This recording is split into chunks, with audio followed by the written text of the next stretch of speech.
Et monsieur, bonsoir. Il est 20h sur les antennes de la télé Futur Médias. Et puis l'Institut panafricain pour la citoyenneté, les consommateurs et le développement pour une meilleure vulgarisation de la qualité du riz local. C'est ainsi qu'une étude entamée et effectuée à travers le pays sera présentée le 15 avril prochain. Le but est de voir le degré de satisfaction du consommateur. Un sujet signé Mambiram Diouf et Diafaraba. Une dégustation pour apprécier le goût et la qualité du riz, plusieurs variétés, importées comme locales. On teste pour connaître les exigences du consommateur. On a mis 4 échantillons de riz local, dont 2 qui sont importés et 2 qui sont locales. Donc maintenant on a mis 2 variétés de riz importés, un non parfumé et un parfumé.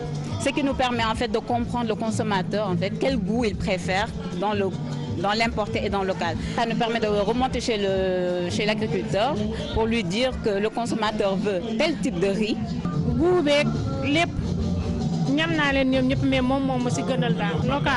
Pour le directeur exécutif de l'Institut panafricain pour la citoyenneté, les consommateurs et le développement, toutes les conditions sont réunies pour atteindre l'autosuffisance en riz cette année, rejoignant le ministre de l'Agriculture sur la nécessité de faire du riz local une gamme de premier choix. Des tests ont été faits par des structures comme l'ISRA qui ont montré effectivement que le riz importé, gardé dans des conditions qui ne sont pas toujours maîtrisées, la qualité de ces produits arrivés au Sénégal ou même conservés ici au Sénégal pourrait ne plus répondre à ce que nous en attendons sur le plan nutritionnel. Les visiteurs trouvent aussi d'autres produits locaux, preuve de l'expertise des femmes dans la transformation. On accompagne les unités à pouvoir les transformer en termes de marmelade, en termes de beignets, en termes de biscuits.